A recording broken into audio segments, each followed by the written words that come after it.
The red flag came down over the Kremlin tonight as President Gorbachev resigned and brought to an end 7 decades of communist rule in the Soviet Union. He's leaving behind 15 independent states which share only a disastrous economy and an uncertain future. Later, in an interview with CNN, Mr. Gorbachev showed documents which formally hand control of the nuclear arsenal to Boris Yeltsin. On the day after Christmas in 1991, the Soviet Union was formally dissolved. The empire that had emerged from the Russian Revolution was now a collection of 15 independent new countries, of which Russia was the biggest. It was a remarkable and peaceful end to the Cold War. People all over the world breathed a sigh of relief that the Cold War nuclear nightmare was over. But while they celebrated, a select few realized we were facing a new problem. What happens when a nuclear state fails?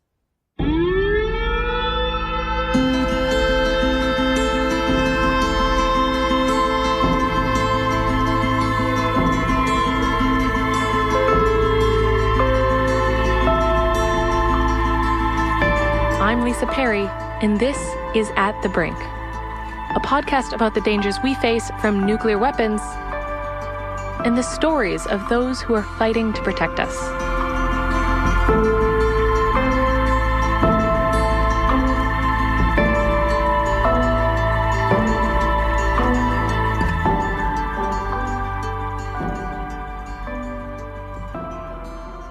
When the Soviet Union collapsed, more than 27,000 nuclear weapons were spread across the empire, as well as enough weapons-grade material to triple that number.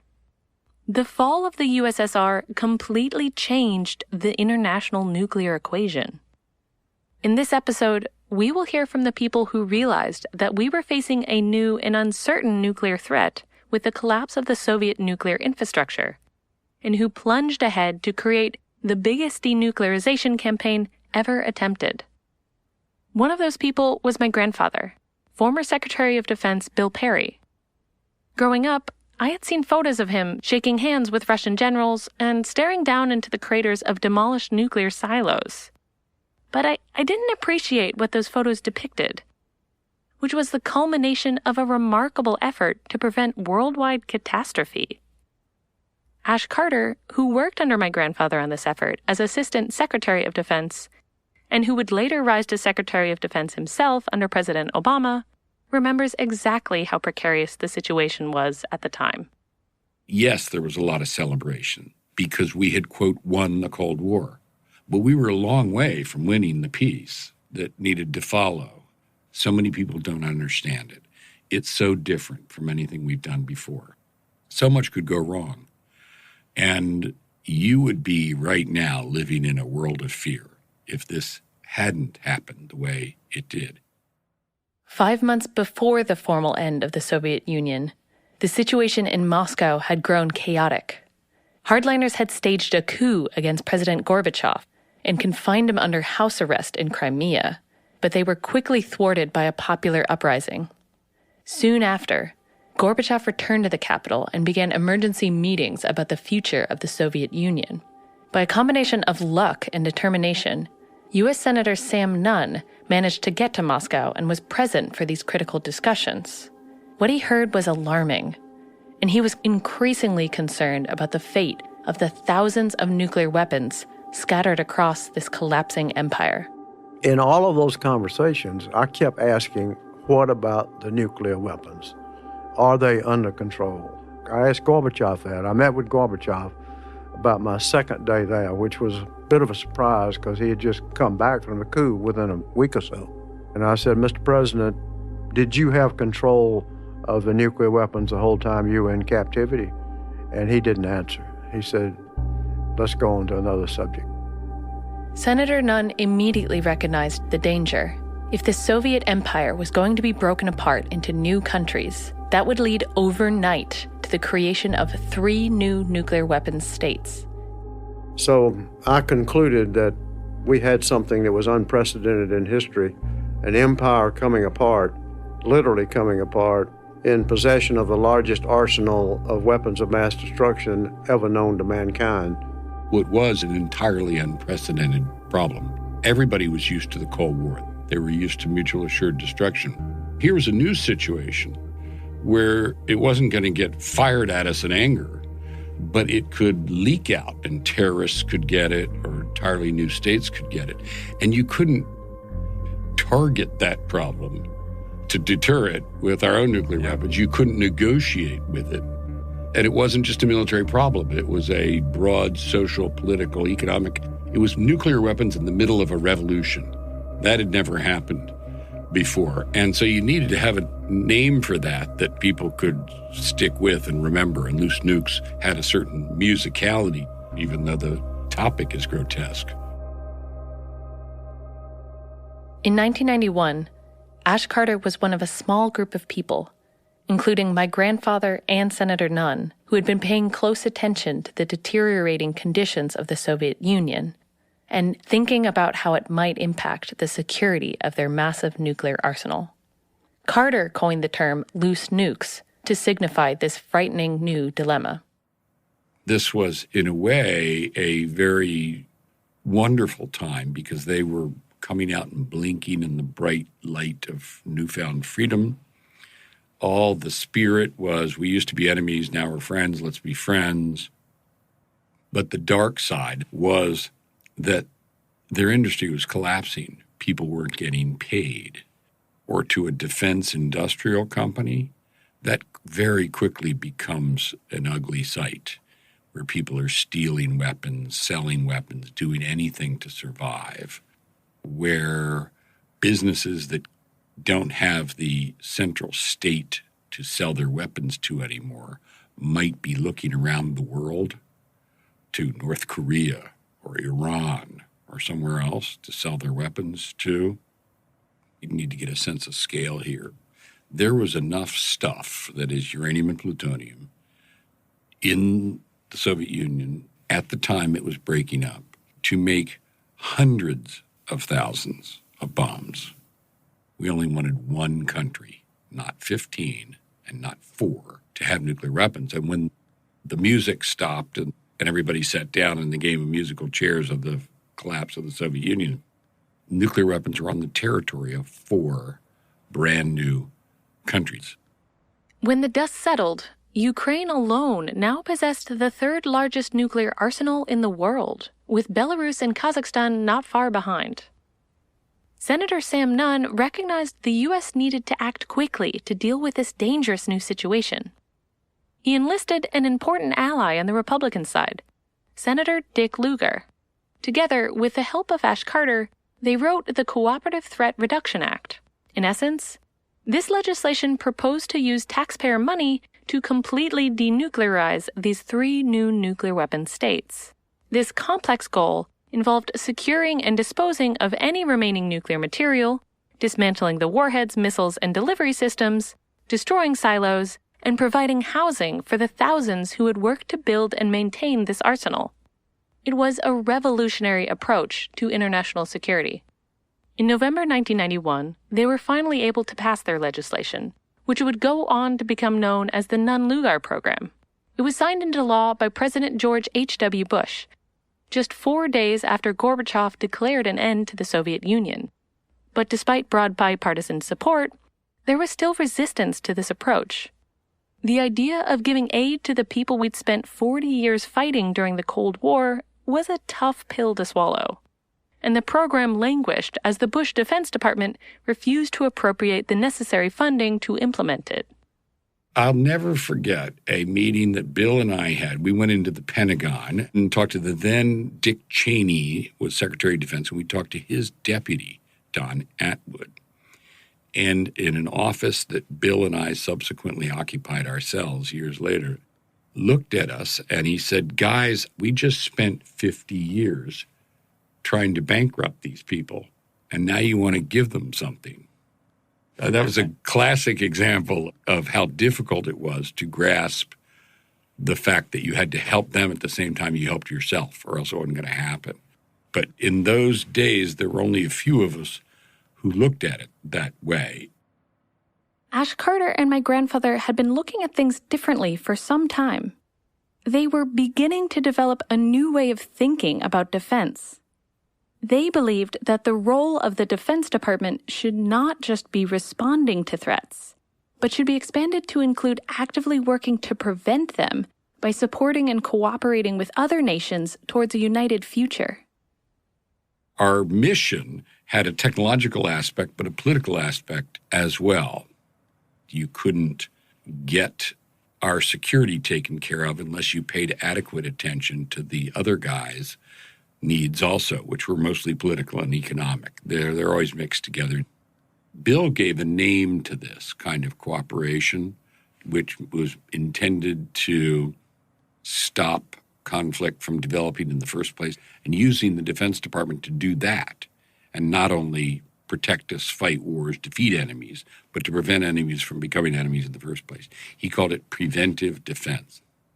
In early 1994, my grandfather would get the chance to put their new approach into practice when he was nominated to become Secretary of Defense under the recently elected President Bill Clinton. Having stepped into this new role, his number one priority was to get Nunn-Lugar off the ground, and that meant finding the right people to carry out this complex multilateral de-nuclearization program. And it took getting an implementation team together, which Ash Carter was the head of that team, and he pulled a team together which remarkably and improbably consisted of 4 women. We had people who negotiated, and we had people who targeted, but we had nobody who did this. And so nobody had ever done this before, and we had to start all over again. I was picking the best people I knew to do this thing. They were creative, they were knowledgeable, they were fully briefed in the matters at hand. They happened to all be female. One of the members of that team was Elizabeth Sherwood Randall, who had worked under Ash Carter in the 90s as Deputy Assistant Secretary of Defense. Liz worked closely alongside my grandfather to implement this program, and 3 decades later, they continue to remain in touch. She came over to his condo one afternoon to reminisce with him about her early days working on Nunn-Lugar. I said yes to you as soon as you offered me the job, but it took so long that I seized the opportunity to take intensive Russian lessons. I did 6 hours a day of intensive Russian. Wow. With a Russian language tutor. Like total immersion almost. It was brutal. And actually, I was 33 at the time, and I felt like I was an overcooked piece of spaghetti. I was exhausted from it. But it was very beneficial. And what I did with that, which was quite strange, I had a wonderful tutor. I said to him, I need to learn military language. I need to learn how to speak to generals about denuclearization. And so the language I learned, I didn't even know how to ask to go to the bathroom, but I could speak about missile bases and missile silos, nuclear warheads, all sorts of language that normal people did not learn, because that was what I needed to know how to talk about when I took my job. For Liz Sherwood Randall, it was a new and unique experience to be on a largely female team working in national security in the early 1990s. When I began my work in this field in international relations, there were no women who were role models at all. I graduated from college in 1981, went on to get a PhD. I never had a female professor or mentor. Nobody I looked ahead to who I saw I wanted to be like. Everybody was male. Despite assembling the best people for the job, they did face some challenges in having a predominantly female team, particularly in dealing with their former Soviet military counterparts, who were not used to dealing with women in professional roles, as my grandfather and Liz would come to find out.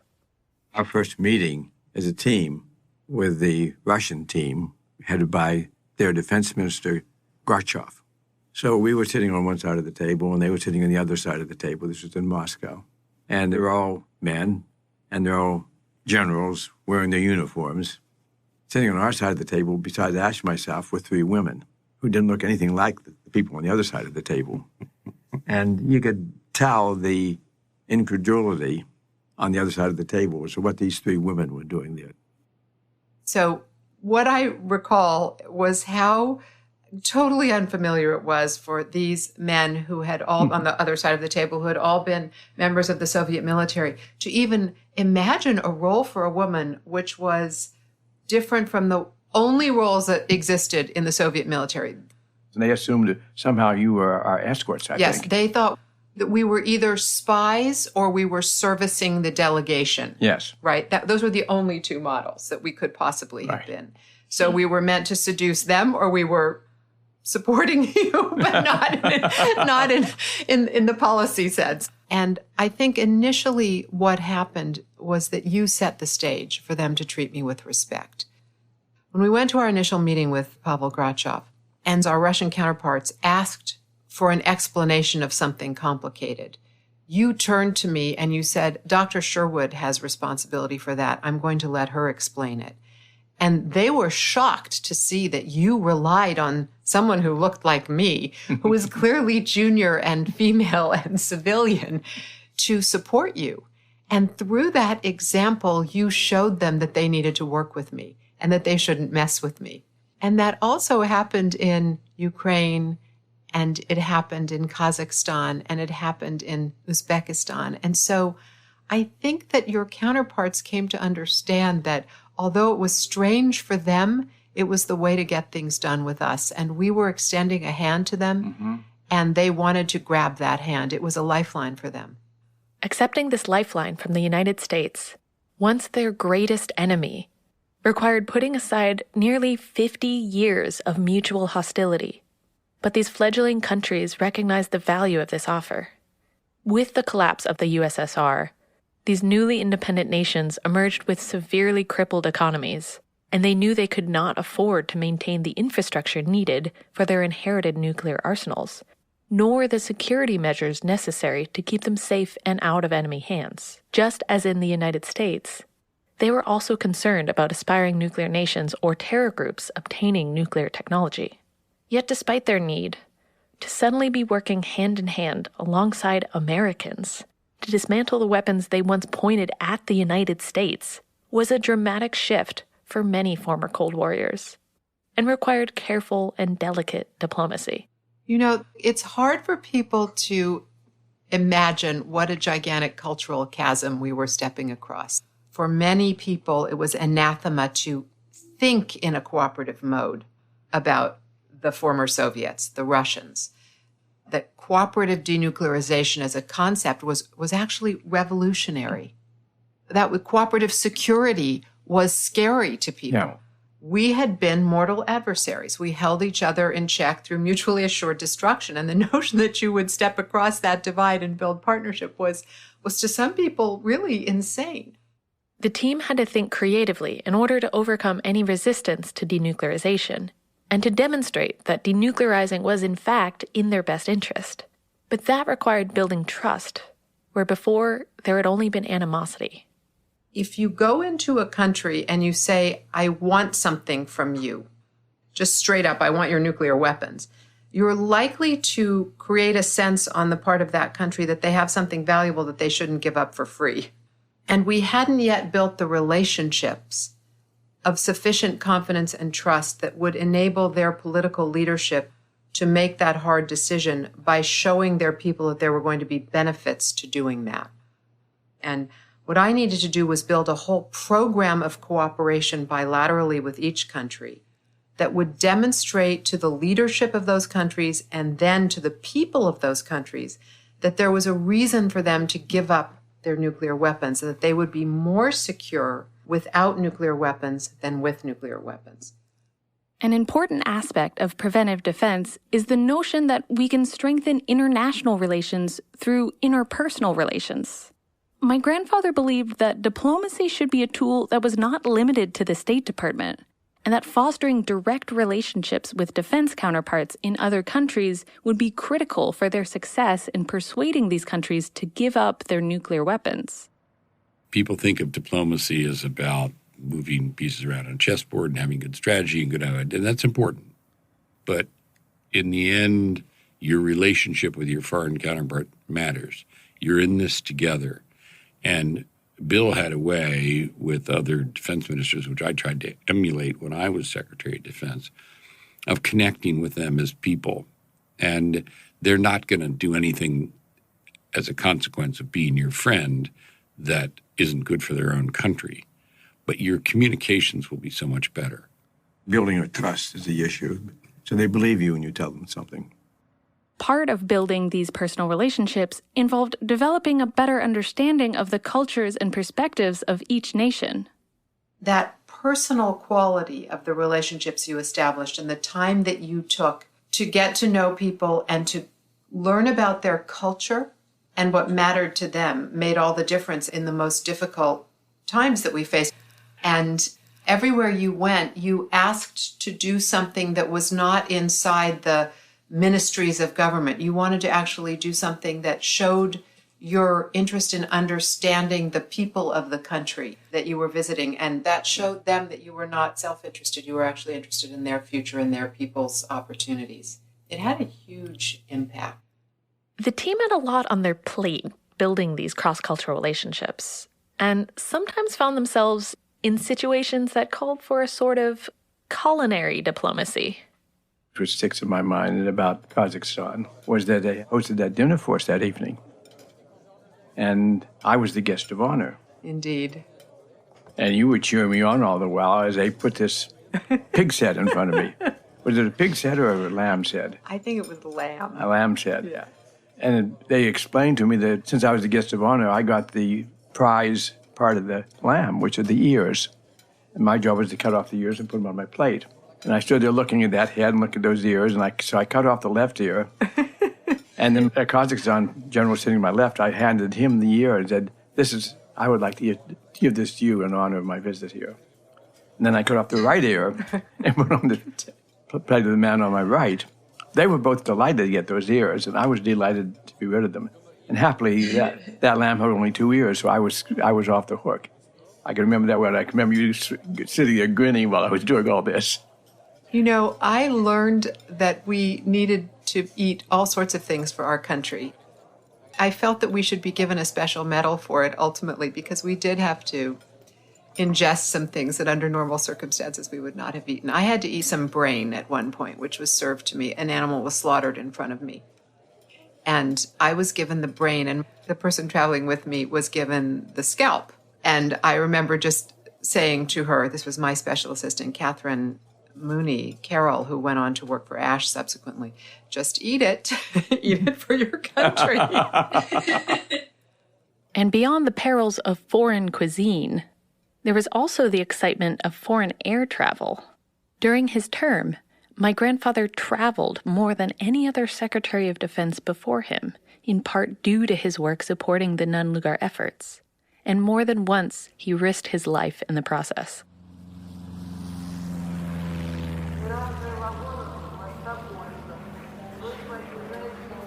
I want to give you one example of something that almost went wrong in a big way. We were sitting in the Kiev airport waiting to take off to Pervomaisk. The Ukrainian defense minister had a plane for us to go out there. But it was snowing, pretty heavy snow. And so they delayed the departure of the airplane. We waited and we waited. And then after 2 hours of waiting, the defense minister came over and said, okay, we're cleared to go. So we got in the airplane and took off and flew to Pervomaisk.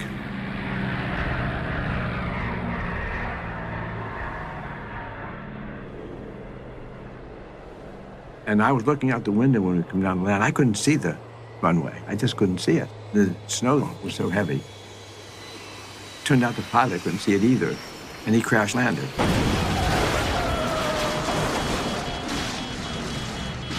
His plane missed the runway when he landed, and one of the wheels at least was off on the turf. And the plane tipped over. And the thing that saved us was that there was so much snow there that the wings, instead of hitting the ground, went into the snowbank. Nobody was killed, nobody was even seriously injured. But that could have had a very different ending.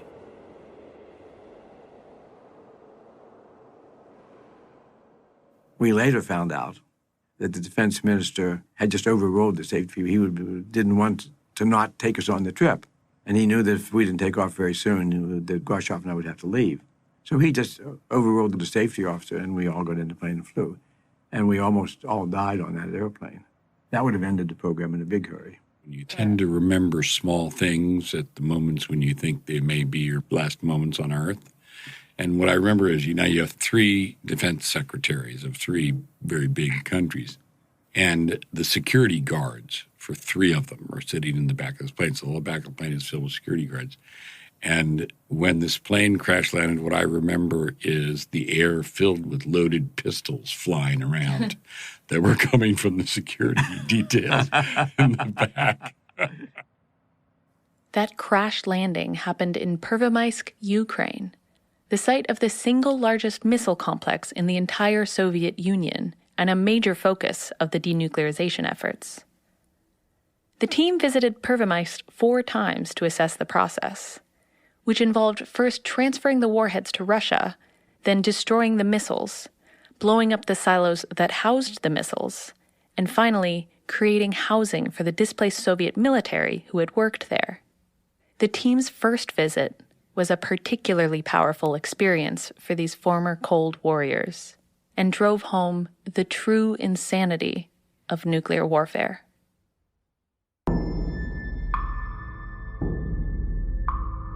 But on that first visit to Pervomaisk, that was a very dramatic visit.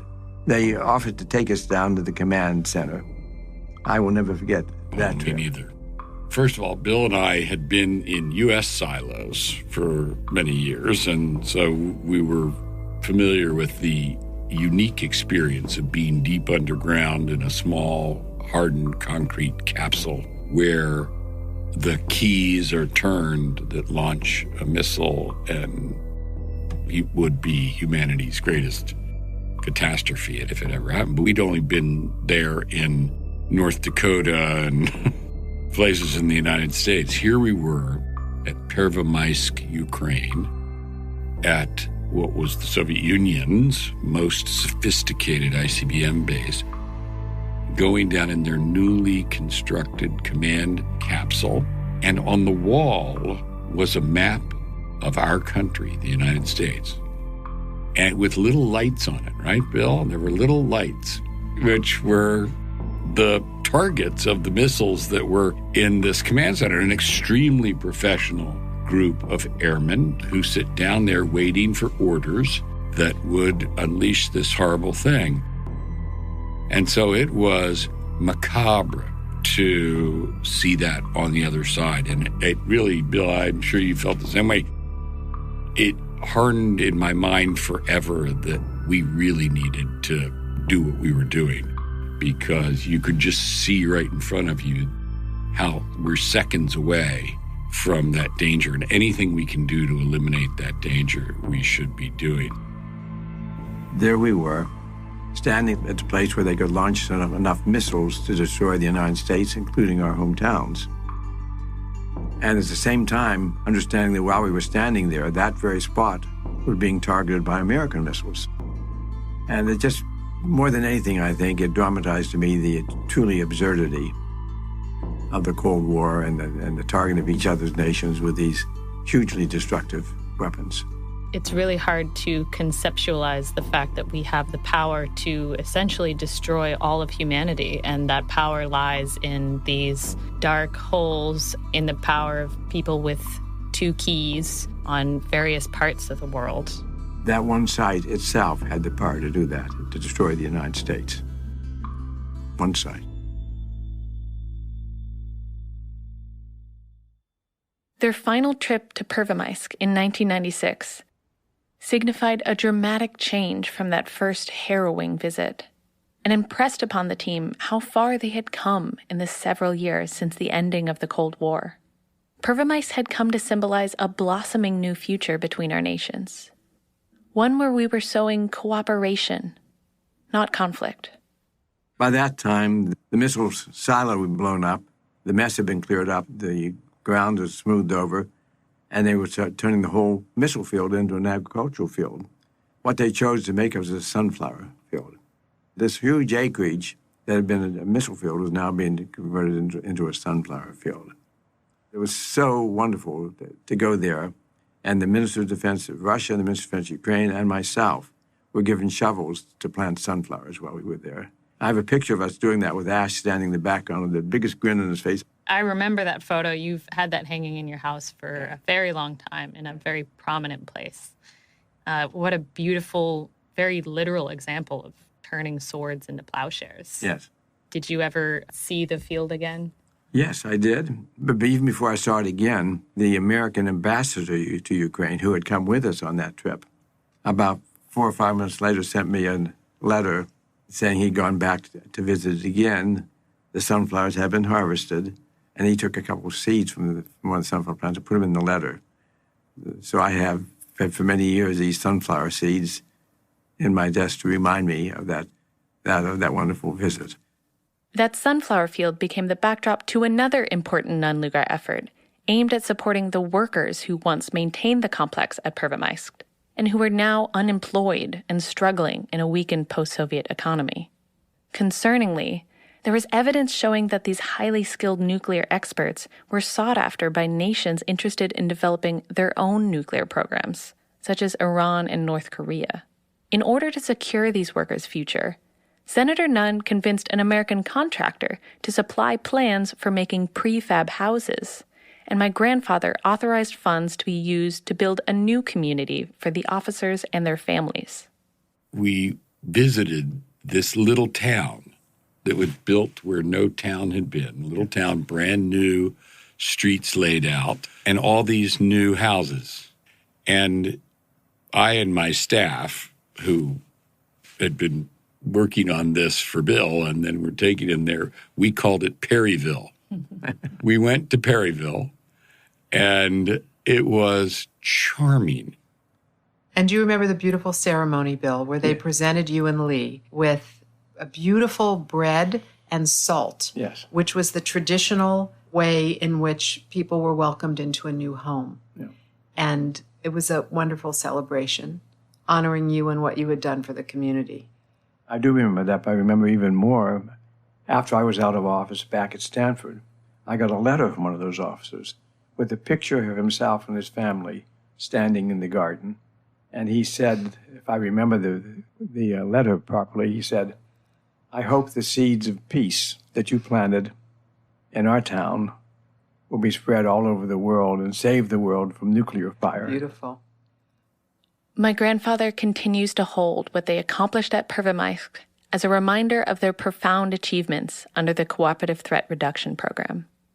Having lessened the danger of nuclear catastrophe in ways they could not have even dreamed of 4 years prior. Having spent his entire career working to prevent a nuclear war with the Soviet Union, being able to be at the helm of this effort remains his proudest achievement. Many years later, I was leading a Stanford study tour that was going to Russia and then on down to the Black Sea. But we stopped off at Pervomaisk on the way between Moscow and Sochi, and we got a tour. It turns out that the Ukrainians have made that into a park. And people come visit the park, there are missiles there, and they can pay a little fee, and they get down to the same control center that you and I went down to, and get to sit at the control center and press the buttons to launch the missiles. It's a tourist attraction now, Pervomaisk. Over the course of the program, hundreds of nuclear missiles, bombers, and submarines were dismantled. Several tons of fissile material was secured, and housing was built for thousands of former military who had worked in the Soviet nuclear complexes. But the program went beyond denuclearizing the former Soviet Union. We also cut into our own nuclear arsenal to show that we were truly committed to a new post-Cold War world. Many Russians started asking the question, wait a minute, is this the United States helping us, or is this the United States disarming us? And we felt we had to do something to counter that view. So in parallel with what we were doing in Russia, we had a dismantlement program going on in the United States, too. In fact, during those 4 years, if I remember the numbers correctly, we had dismantled about 4,000 nukes in the former Soviet Union and about the same amount in the United States. So we invited Minister Gorbachev back to visit us and took him out to, I think it was Whiteman Air Force Base, and invited the press to watch he and I pressing a button, which blew up a Titan silo, and made sure that that picture not only got in the New York Times and the Washington Post, but in the Moscow newspapers, to try to make the point these weapons were not needed as they had been during the Cold War, and we were dismantling American missiles as well as Russian missiles. In total, over 8,000 nuclear weapons were dismantled in both the former Soviet Union and the United States. But the fissile material in the warheads could not simply be destroyed. So instead, the team came up with a rather electrifying way to safely utilize this dangerous remnant of the Cold War. They removed the material from the bombs, and it was blended down into low-enriched uranium, and then the United States turned out to be a 16-year deal to buy that blended down nuclear material to burn in American nuclear power plants. 20% of our electricity in America still, 19-20%, comes from nuclear power. And during that period of time, 50% of the nuclear power fuel was from those weapons. So by definition, 10% of all the electricity in the United States for that approximately 10-year period was coming from weapon material that had been in the form of bombs aimed at us. The elimination of 8,000 nuclear weapons under the Nunn-Lugar program undoubtedly created a safer world. However, my grandfather believes that the cooperative relationships he was able to build with his foreign counterparts may have been equally as important as the number of warheads they successfully dismantled. It was those relationships that would lead to a greater alliance during the Bosnian War, when Russia joined NATO forces under American command.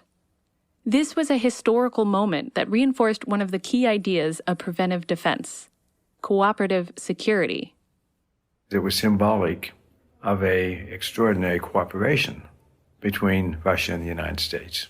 It's hard to imagine our two countries agreeing on that kind of a cooperation program today, but yet it demonstrated what can be done, how much can be accomplished when our two countries work together for a common purpose.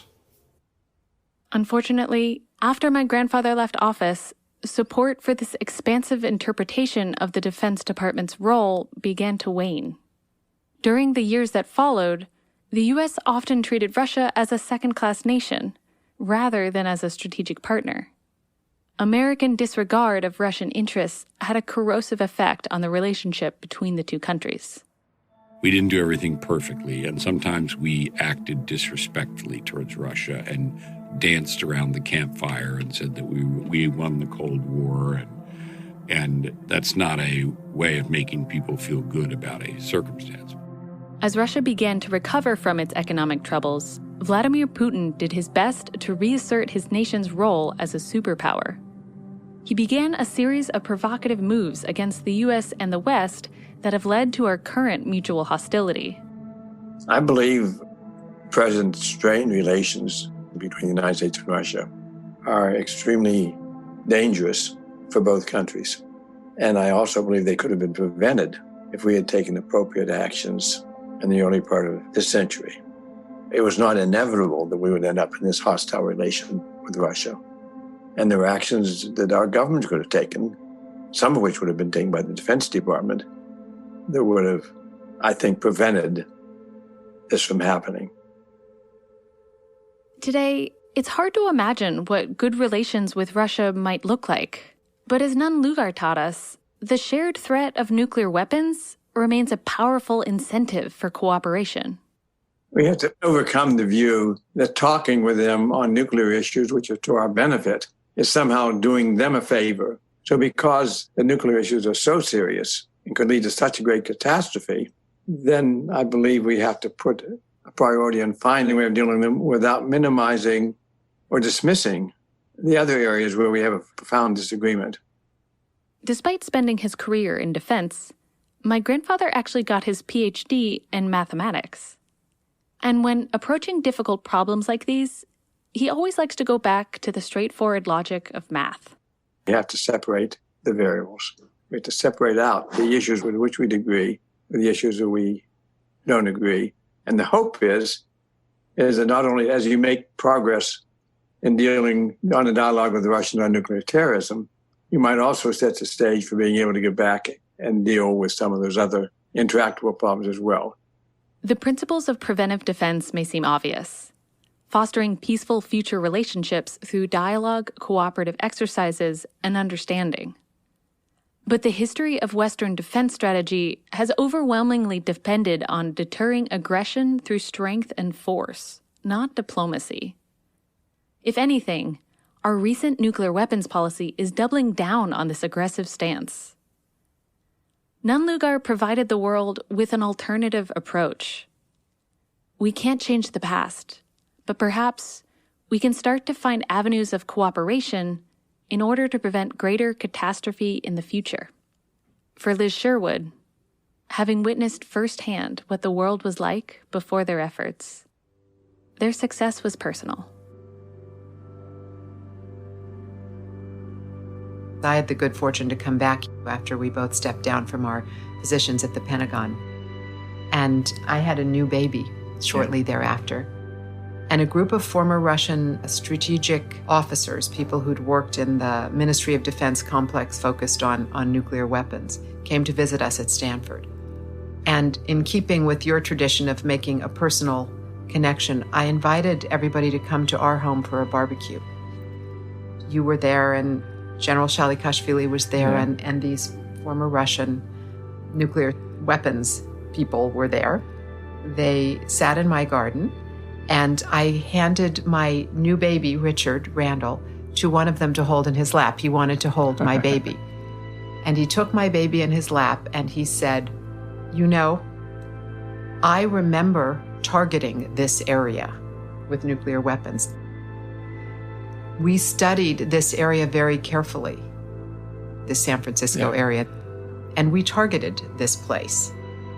Isn't it wonderful to be sitting here today, holding the next generation in my lap and having this occasion together?" Yeah.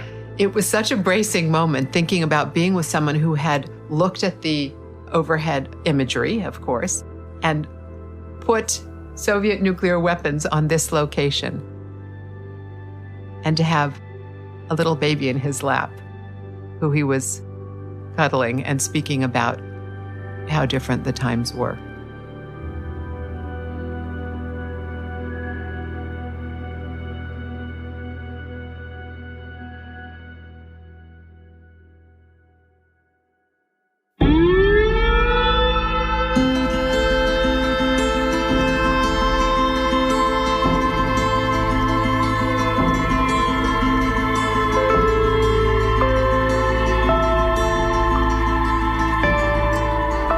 If you liked our show and want to help raise awareness about these issues, please subscribe, review, and share our show with your friends.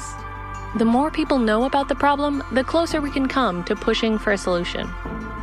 To learn more about our featured guests, send us questions, or read what the Cooperative Threat Reduction Program is up to today, you can go to our website at www.atthebrink.org. At the Brink is made possible by the generous support of the Carnegie Corporation and the Nuclear Threat Initiative.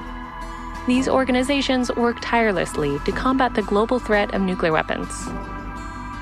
This podcast is a creation of the William J. Perry Project, led by Director Robin Perry and Education Director David Perry. This episode was produced by Jeff Large and Maggie Fisher from Come Alive Creative, and Ryan Hobler is our composer and audio engineer. Thank you to our listeners. You're helping us to try and save the world one podcast at a time. I'm Lisa Perry. Thanks for listening.